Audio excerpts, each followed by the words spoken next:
cannot know Yahweh secondhand. You're not going to get a revelation of who he is and his spirit and his presence by osmosis, by just being near to it. You can't keep promises alive in your community without teaching them, without discussing them, and without living them around others. You know, like the Shema that we read in Deuteronomy 6, right? These words that I give you today, they're to be on your heart. They're to be on your doorposts, on your gates.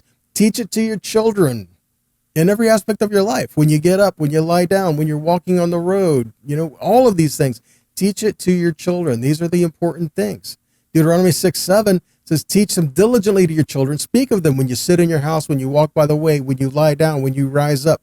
We have to teach the heritage of Yahweh so that they can receive the inheritance of Yahweh and walk in his ways, walk in his promises, walk in his blessings, so that they can have this alive for themselves.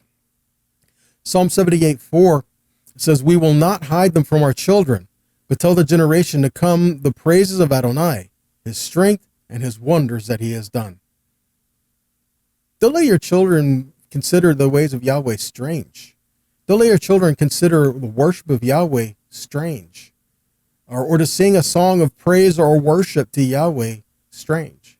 This should be everyday things. I say common, but I don't mean not holy. I mean just everyday things. Judges 2:10.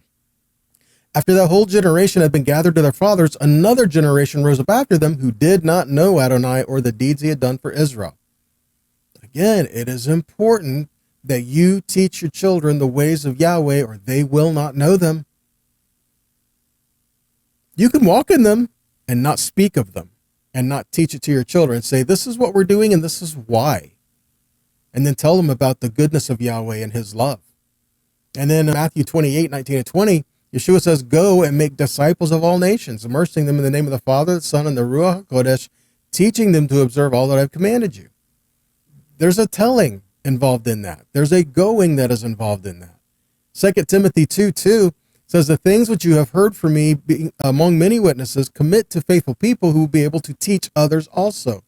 Rav Shaul is saying, the things that I do that glorify the Father, do them.